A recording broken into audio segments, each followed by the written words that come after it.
বাংলাদেশ থেকে হিন্দু শরণার্থীরা ভারতবর্ষে আশ্রয়ের জন্য আসেন এবং তার মধ্যে এই পশ্চিমবঙ্গে হিন্দু শরণার্থীদের মধ্যে মতুয়া সমাজ বা মতুয়া সম্প্রদায়ের আগত সনাতনীদের সংখ্যা একটা বিরাট সংখ্যক। মমতা বন্দ্যোপাধ্যায় প্রথম থেকেই তিনি এবং তার দল, তার সরকার মতুয়া সমাজকে ভোট ব্যাংকের চোখে দেখার কারণে নানাভাবে বিভ্রান্তির সৃষ্টির চেষ্টা করেন। এটা আজকে নয়, 2019 সাল থেকে এটা লাগাতার চালিয়ে আসছেন এবং মতুয়া ঠাকুরবাড়ির পরিবারের মধ্যেও রাজনৈতিক বিভাজন ঘটিয়ে এই সম্প্রদায় বা সনাতনীদেরকে বা মতুয়াদের দুর্বল করার চেষ্টা আমরা দেখেছি। আমরা জানি যে বিভীষিকাময় দেশভাগের আগে যখন দলে দলে অর্থনৈতিকভাবে বা সামাজিকভাবে যারা পিছিয়ে পড়া ছিলেন তাদেরকে যারা ইসলামিক শাসক ছিলেন বা তারা ধর্ম পরিবর্তন করার জন্য চাপ দিতেন। 1907-8 সালে ঠাকুর হরিচাঁদ ঠাকুর গুরুচাঁদ ঠাকুরের নেতৃত্বে মতুয়া সৃষ্টি হয় এবং 1945 সাল থেকে প্রণম্য পিয়ার ঠাকুরের নেতৃত্বে নাগরিকত্বের প্রশ্নে এক সংঘবদ্ধ দাবি এবং সংগ্রাম চালু ছিল এবং বিভিন্ন সময় পশ্চিমবঙ্গে যারা শাসন করেছেন, কখনো কংগ্রেসের সময়কাল, কখনো বামফ্রন্টের সময়কাল, তারা এদের প্রতিশ্রুতি দিয়েছেন এবং দেশেও যারা ক্ষমতায় ছিলেন তারাও অনেক সময় প্রতিশ্রুতি এদের দিয়েছেন, কিন্তু কেউ পূরণ করেননি। 19 সালে লোকসভা নির্বাচনের প্রাক্কালে ভারতীয় জনতা পার্টির প্রার্থী শান্তনু ঠাকুরের সমর্থনে সভা করতে এসে দেশের প্রধানমন্ত্রী বলে গেছিলেন যে আমরা যদি এবারে ক্ষমতায় আসি, আমরা সিটিজেন অ্যামেন্ডমেন্ট অ্যাক্ট সিএ নাগরিকত্ব সংশোধনী বিল আমরা এনে আপনাদেরকে সহ নাগরিক বা সমনাগরিকের মর্যাদা দেব। তিনি তার কথা রেখেছেন এবং নাগরিকত্ব দিয়েছেন। সেই সময়কালে যখন গোটা ভারতবর্ষ সিএ কে সমর্থন জানিয়েছে, কোথাও কোনো প্রতিবাদ হয়নি, প্রথম সিএ কে ক্যাকা ছি ছি বলে কলকাতার উত্তরের সিথির মোড় থেকে শ্যামবাজার পাঁচমাথার মোড় পর্যন্ত মমতা ব্যানার্জি মিছিল করেছিলেন যে এই সিএ মানে এনআরসি, এতে মুসলিমদেরকে ভারতবর্ষ বা পশ্চিমবঙ্গ থেকে বের করে দেওয়া হবে এবং যারা রয়ে যাবেন তাদের ডিটেনশন ক্যাম্পে পাঠানো হবে। এবং তিনি আগুনটা লাগিয়েছিলেন। তার ফলশ্রুতিতে এই ওয়াকফ অ্যামেন্ডমেন্ট বিলের যে হরগোবিন্দ দাস চন্দন দাসের পরিণতি, সেই 19-এও কিন্তু মালদার শামসি থেকে মুর্শিদাবাদ জেলার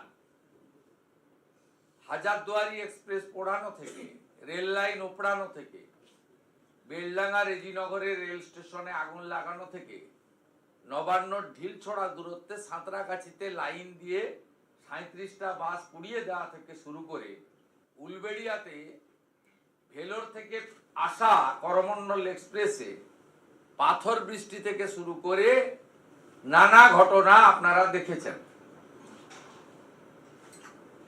এবং তার ভুল বুঝানোতে তৎকালীন বিশেষ করে সংখ্যালঘু মুসলিমরা ভুল বুঝেছিলেন তাদেরকে সিদ্দিকুল্লাহ চৌধুরীরা রাস্তায় নামিয়েছিলেন।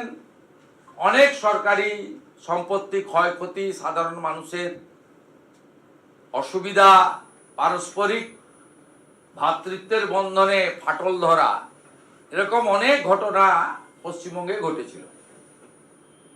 এবং 20 সালে আপনার করোনা বা কোভিড আসার জন্য সিএএ রুল কার্যকর হলো না এবং 21-এর বিধানসভা ভোটে মুসলিম জনগোষ্ঠীকে এনআরসি সিএ কে এনআরসি বলে শতকরা 90 ভাগের বেশি মুসলিম ভোটকে পকেটে পুরে উনি ক্ষমতায় এলেন। তারপরে 2024-এর 6 মার্চ সিএএ এর রুল চালু হয়ে গেল। সেদিনও উনি বিরোধিতা করেছেন, ভুল বুঝানোর চেষ্টা করেছেন এবং সেই রুলে আজকে গোটা ভারতবর্ষে ভারত সরকার এবং প্রাদেশিক সরকারের সমন্বয়ে পাকিস্তান, আফগানিস্তান, বাংলাদেশ থেকে আসা হিন্দু, শিখ, খ্রিস্টান, জৈন, বুদ্ধিস্ট, পার্সিরা তারা নাগরিকত্বের মর্যাদা ভারতবর্ষে পেতে শুরু করে। অন্যান্য রাজ্যে অ্যাপ্লিকেশনগুলো 90% প্রায় রিজলভ হয়ে গেছে, সিটিজেনশিপ সার্টিফিকেট তারা পেয়েছে। এই রাজ্যের ক্ষেত্রেও প্রায় 60,000-এর অধিক দরখাস্ত আছে এবং ইতিমধ্যে 1,000-এরও বেশি তারা সার্টিফিকেট পেয়েছেন এবং প্রত্যেক দিনই শুনানির মাধ্যমে প্রক্রিয়া মেনে দ্রুত শুনানির কাজ ত্বরান্বিত হচ্ছে এবং অনেকেই পেয়ে যাবেন বা পাচ্ছেন এবং লোকের মধ্যেও ভয় কাটিয়ে লোক সিএতে অ্যাপ্লিকেশন করছে। সিএ কার্যকর হওয়ার পরে প্রমাণ হয়েছে যে এটা এনআরসি নয়, এর সঙ্গে ডিটেনশন ক্যাম্পের কোনো সম্পর্ক নেই। আবার একটা ভোট আসছে, তাই আবার এনআরসির জুজু দেখাতে হবে। তাই মমতা বন্দ্যোপাধ্যায়ের এখন অস্ত্র হচ্ছে এসআইআর। ব্যবহার করছেন কাকে?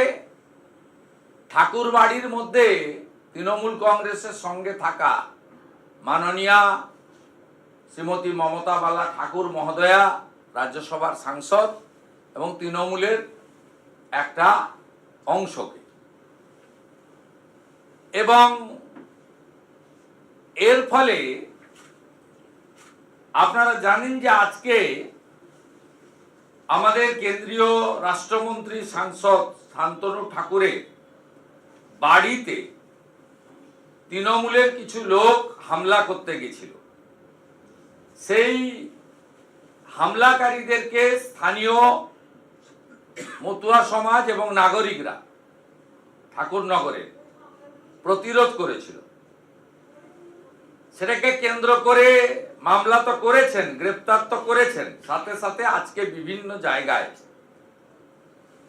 পথ অবরোধ করে বাজার গরম করার চেষ্টা করেছেন। সেই কারণে আজকে আমাদের এই সাংবাদিক সম্মেলনের মধ্য দিয়ে আমরা বিশেষ করে হিন্দু শরণার্থী মতুয়াদের পাশে নরেন্দ্র মোদীজি যেভাবে দাঁড়িয়েছেন, তার কথা রেখেছেন, যেভাবে একদিকে দেশের স্বাধীনতার পরে একমাত্র প্রধানমন্ত্রী, কোনো প্রধানমন্ত্রী মুখ্যমন্ত্রী ঠাকুরের জন্মস্থান বর্তমান বাংলাদেশের ওড়াকান্ডিতে যাননি, যেখানে আমাদের যশস্বী প্রধানমন্ত্রী নরেন্দ্র মোদী গিয়ে সেখানে প্রণাম নিবেদন করে এসেছেন। অন্যদিকে মমতা বন্দ্যোপাধ্যায় মালদা জেলার গাজলে একটি কর্মসূচিতে দাঁড়িয়ে শ্রী শ্রী হরিচাঁদ ঠাকুর, শ্রী শ্রী গুরুচাঁদ ঠাকুরের নাম বিকৃত করে উচ্চারণ করেছেন, যে উচ্চারণ আমি করতে পারবো না, ঠাকুরদেরকে অপমান করে করেছেন। আজকের ভিডিও এ পর্যন্তই। আমার ভিডিওটি যদি আপনাদের ভালো লেগে থাকে তাহলে অবশ্যই বেশি বেশি করে লাইক করবেন এবং শেয়ার করতে ভুলবেন না। আর চ্যানেলে যদি নতুন হয়ে থাকেন অবশ্যই সাবস্ক্রাইব করে পাশে থাকবেন। ধন্যবাদ।